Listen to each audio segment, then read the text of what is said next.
দয়াল ঠাকুর আমার পরমারাধ্যা জগজ্জননী লক্ষ্মী স্বরূপিণী বড়মা পরম পূজ্যপাদ আচার্য দেব শ্রী বরদার শ্রীপাদপদ্মে আমার শত সহস্র কোটি কোটি প্রণাম।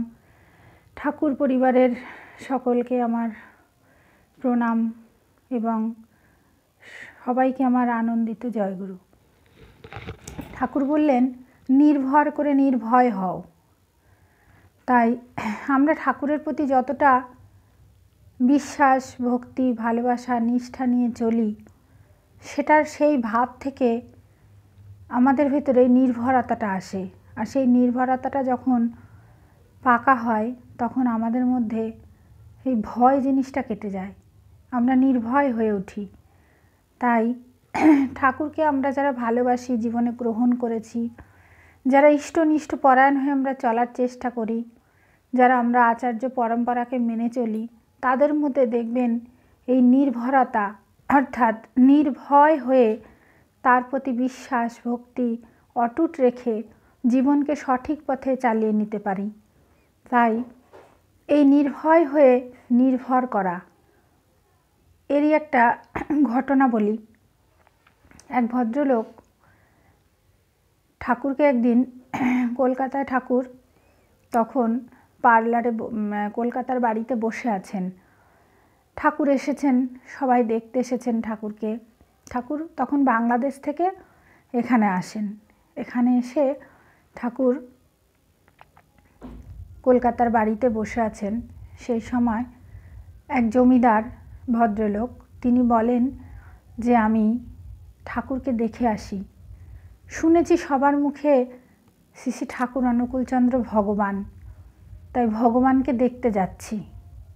এই কথা বলে উনি রওনা হন এবং ঠাকুর বাড়ি এসে, কলকাতার যেখানে ঠাকুর ছিলেন সেখানে এসে দূর থেকে জানলা দিয়ে ঠাকুরকে দেখছেন আর ভাবছেন মনে মনে যে ঠাকুর তো ভগবান, ভগবানের গায়ে কত গয়না থাকে, ভগবানের গা থেকে জ্যোতি বেরোয়, ভগবানকে দেখতে অপরূপ সুন্দর হয়, ভগবান অন্যরকম, হয়তো দুটোর জায়গায় চারটে হাত আছে, এরকম একটা কল্পনা বা ধারণা নিয়ে উনি ঠাকুরকে দেখতে আসেন।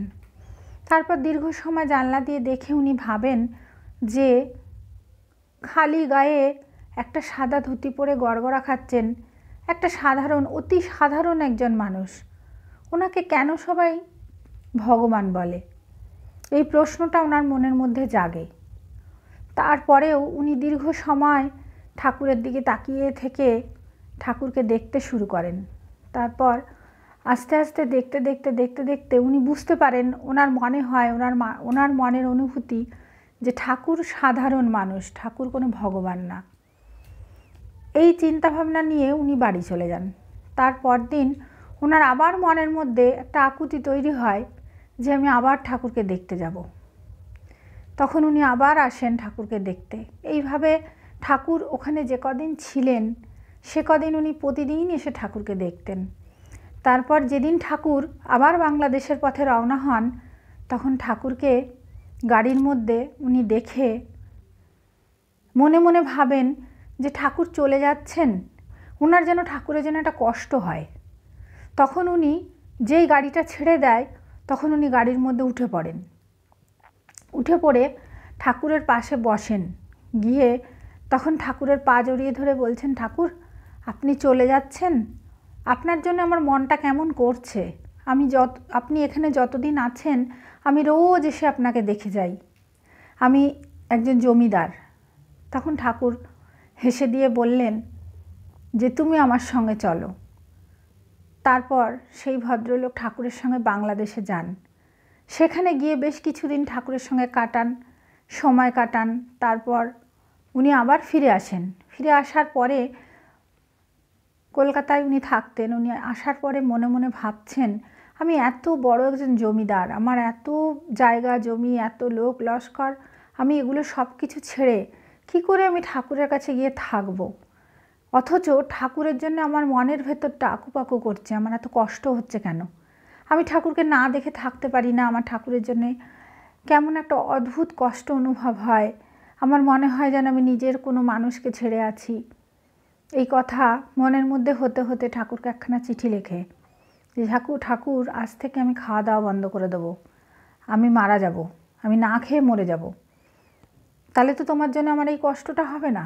তখন সেই চিঠিটা পেয়ে ঠাকুর তার চিঠির উত্তরে লেখেন যে তুমি এভাবে না খেয়ে থেকো না, না খেয়ে থাকলে তুমি অসুস্থ হয়ে পড়বে, তোমার শরীর খারাপ হবে। শেষ লাইনটা ঠাকুর লেখেন তোমারই আমি। এই যে তোমারই আমি, এই কথাটার মধ্যে কতখানি ভালোবাসা, কতখানি আন্তরিকতা, সেটা সেই ব্যক্তি সেদিন বুঝেছিলেন চিঠিটা পড়ে। তার যে উত্তর আসেন, সেই চিঠিটা সেই দিনই ঠাকুর কোনো একজন ব্যক্তিকে দিয়ে একদিনের ভেতর চিঠিটা ফেরত পাঠায় উত্তরটা। তখন সেই চিঠিটা উনি পড়েন, সারাদিন না খেয়ে আছেন, তারপর চিঠিটা সেই জমিদার পড়েন, ঠাকুরের উত্তরের চিঠিটা পড়ার পরে তিনি মনে মনে ভাবলেন যে ঠাকুর যখন তোমারই আমি বলেছেন, তাহলে ঠাকুর তো শুধু আমারই, আমি তাকে ছেড়ে কি করে থাকি। এই কথা ভেবে পরবর্তী জীবনে তার জীবনে তিনি যতদিন বেঁচে ছিলেন, সে জমিদার বাকি সময়টা ঠাকুরের কাছে বাংলাদেশে গিয়েই কাটান। এই যে একটা নির্ভরতা, ঠাকুরকে বিশ্বাস করা, ঠাকুরকে ভালোবাসা। ঠাকুর বলছেন তুমি যখন পাকা বিশ্বাসী হবে, তখন কোনো বিরুদ্ধ ভাব তোমার সে বিশ্বাসকে টলাতে পারবে না। তাই এই যে বিরুদ্ধ ভাবগুলো আমাদের চারিপাশে, পারিপার্শ্বিকের মধ্যে, পরিবেশের ভিতর অনেক রকম বিরুদ্ধ ভাব কাজ করে, যেই ভাবে ভাবায়িত হয়ে আমাদের বিশ্বাস অনেক সময় টলে যায়। আমরা ঠাকুরের প্রতি নির্ভর করে তোমারই আমি ভাবতে পারি না। তখন আমরা নানা রকম সমস্যার সম্মুখীন হই। আর সেই সময় যদি আমরা ঠাকুরের প্রতি একটু বিশ্বাস রেখে, ভালোবাসা রেখে শুধু নাম করতে পারি, সেই নামের মধ্যে যে পাওয়ার, সেই পাওয়ারটা আমাদেরকে আবার আমাদের জীবনের মূল স্রোতে ফিরিয়ে আনে। সেই জায়গাটা থেকেই কিন্তু আমরা পাকা বিশ্বাসী হতে পারি। আর পাকা বিশ্বাসী হতে গেলে এরকম ঘাত প্রতিঘাতের দরকার আছে জীবনে। ঘাত প্রতিঘাত না আসলে, আমরা যদি মসৃণভাবে জীবনটা স্মুথলি চলতে থাকে, তাহলে কিন্তু আমরা ঠাকুরকে সেই গভীরভাবে বিশ্বাস করতে পারি না, ঠাকুরকে গভীরভাবে ভালোবাসতে পারি না, ঠাকুরের গভীর ভালোবাসার অনুভব করতে পারি না। ঠাকুর যে আমাদের কতখানি ভালোবাসেন, সেটা অনুভব করতে গেলে তাকে ভালোবাসা লাগে।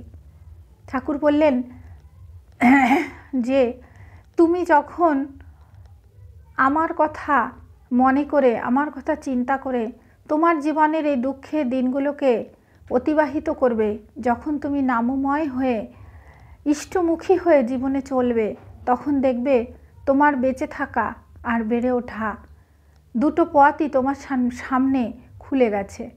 অর্থাৎ আমাদের জীবনে বিশ্বাস, নির্ভরতা, আত্মত্যাগ, এই বিষয়গুলোকে গভীরভাবে চিন্তা করতে হবে।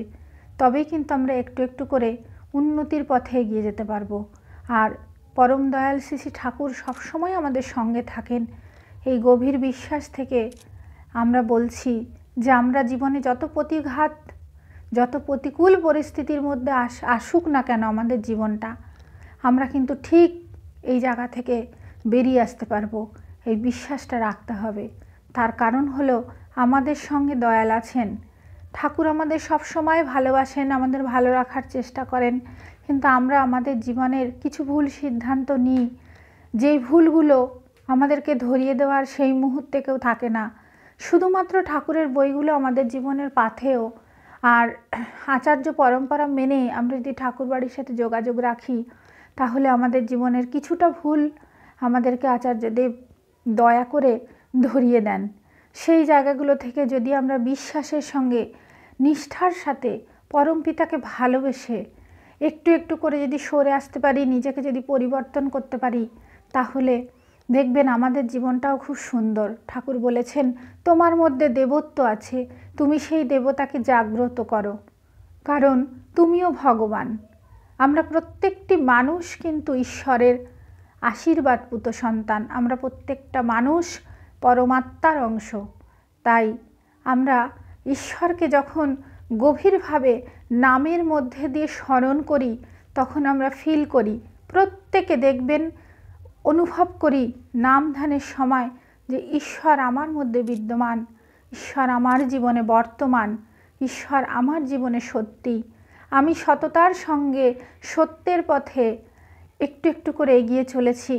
আমার জীবনে একজন আদর্শ আছে, আমার একজন গাইড আছে, যিনি আমাকে ভুল পথ থেকে অর্থাৎ অন্ধকার থেকে আলোর দিকে নিয়ে চলেন, যিনি আমাকে জীবনে আলোর দিশা দেখিয়েছেন।